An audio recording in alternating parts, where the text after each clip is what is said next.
उन्होंने कहा है कि मैं किसी के दिल में क्या है उसको कैसे जान सकता हूँ। दिल में जाने और जानने की जरूरत नहीं है। 13 फरवरी को जो मेरा इस्तीफा पत्र है उसमें सब स्पष्ट है। एक राष्ट्रीय महासचिव का बयान पार्टी का हो जाता है और दूसरे राष्ट्रीय महासचिव का बयान निजी हो जाता है। ये भेदभाव क्यों? तो 2022 के पहले समाजवादी पार्टी के पास मात्र 45 विधायक थे। मेरे आने के बाद समाजवादी पार्टी के विधायकों की संख्या 111 हो गई। वहाँ पर मेरे अभियान का मजाक बनाया जाने लगा। शुरभैये नेता से चिल्ली बहारने लगे, बड़ी बड़ी बातें करने लगे। राष्ट्रीय अध्यक्ष जी को अवगत करने के बावजूद भी उस पर लगाम लगाने के बजाय इस बात का प्रतीक है कि कहीं न कहीं ऐसे तत्वों के पीछे अखिलेश जी का सह था। नहीं, अनेक मौके पर कहे ये निजी मौर्य जी का निजी बयान है। आखिर उनकी भी हैसियत एक राष्ट्रीय महासचिव की है, मेरी भी हैसियत एक राष्ट्रीय महासचिव की है। एक राष्ट्रीय महासचिव का बयान पार्टी का हो जाता है और दूसरे राष्ट्रीय महासचिव का बयान निजी हो जाता है। ये भेदभाव क्यों? अगर यही भेदभाव होना है तो ऐसा भेदभावपूर्ण पद मुझे नहीं चाहिए, क्योंकि मैं तो भेदभाव के खिलाफ लड़ता ही हूँ। मैं तो इस देश में जो विषमता है, जात पात छुआछूत ऊंच नीच का जो भेदभाव है, उस भेदभाव के खिलाफ लड़ाई लड़ रहा हूँ।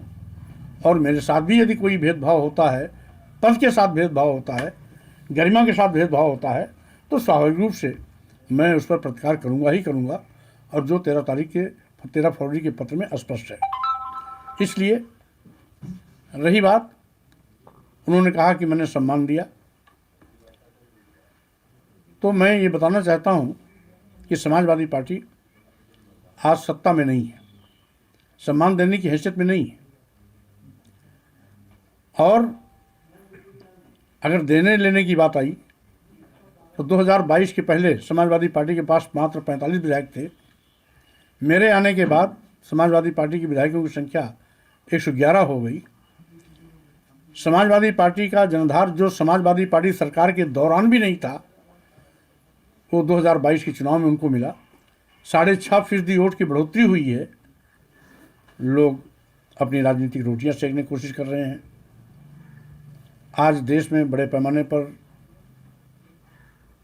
बेरोजगारी है, महंगाई है, गरीबी लाचारी है। अनुसूचित जात, अनुसूचित जनजात और पिछड़ों के आरक्षण खत्म किए जा रहे हैं। जातिवार जनगणना की लंबे अरसे से मांग चल रही है। लोकतंत्र की हत्या की जा रही है। ईडी, सीबीआई, इनकम टैक्स का दुरुपयोग किया जा रहा है। देश की राष्ट्रीय संपत्तियों को निजी हाथों में भेजा जा रहा है।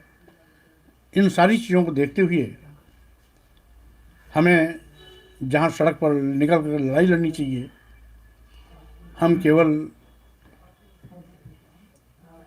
घर बैठ करके तमाशा देख रहे हैं। अनुरोध करने के बावजूद भी उस पर एक कदम भी चलने की कोशिश नहीं की गई है। पार्टी के अंदर ही पदों में भेदभाव किया जा रहा है। और जो सेकुलर होने की दुहाई देते हैं लेकिन बीजेपी की पिच पर खेलने के आदी हैं, ऐसे लोगों से समाजवादी पार्टी का भला होने वाला नहीं है। तो स्वाभाविक रूप से आज मैं उन्हीं विचारों के लिए आज भी खड़ा हूँ, जिन विचारों के लिए समय समय पर मैं खड़ा था और आगे भी खड़ा रहूँगा। बहुजन समाज पार्टी से आने वाले नेताओं के फलस्वरूप ही हुई है। इसलिए अगर देने की बात होती है तो मैंने उनको दिया है, उनका वोट बढ़ाया है। जो कभी समाजवादी पार्टी से नहीं जुड़ते थे उनको भी जोड़ा है। लेकिन जब वहाँ पर मेरे अभियान का मजाक बनाया जाने लगा, तमाम शुरभैये नेता से चिल्ली बहारने लगे, बड़ी बड़ी बातें करने लगे।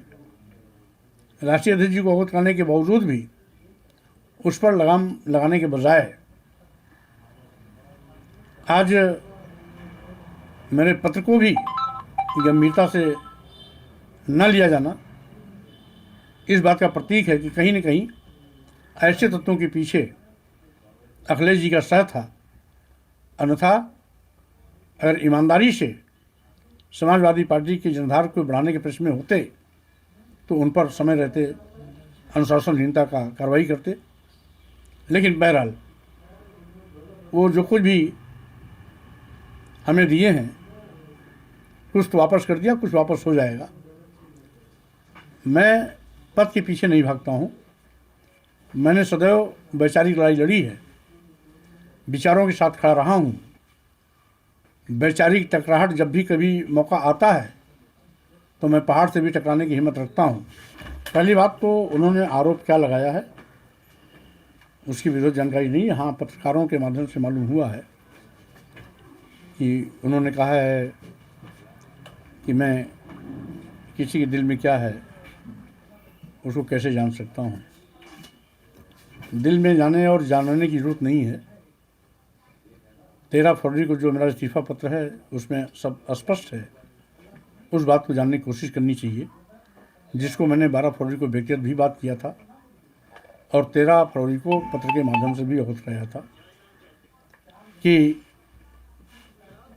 मैं जब से समाजवादी पार्टी में आया लगातार जनधार बढ़ाने की कोशिश की। पहले ही दिन मैंने नारा दिया था 85 तो हमारा है, 15 में भी बंटवारा है। बहुजन समाज में जन्मे संतों, गुरुओं, महापुरुषों ने, सामाजिक परिवर्तन के महानायकों ने जो लड़ाइयाँ लड़ी थी उन्हीं की विचारधारा को आगे बढ़ाने की दिशा में मैं इस देश के आदिवासियों, दलितों, पिछड़ों, महिलाओं, मजलूमों, मजदूरों, किसानों को जोड़ने का अभियान चलाया। लेकिन कुछ यथार्थवादी ताकतें जो समाजवादी पार्टी के नाम पर लाभ तो लेती हैं लेकिन समाजवादी पार्टी के वोट बैंक के साथ खिलवाड़ करती हैं। और जब जब मैंने ऐसा कोई भी कदम उठाया तो निजी बयान कह करके उसका उपहास उड़ाया गया।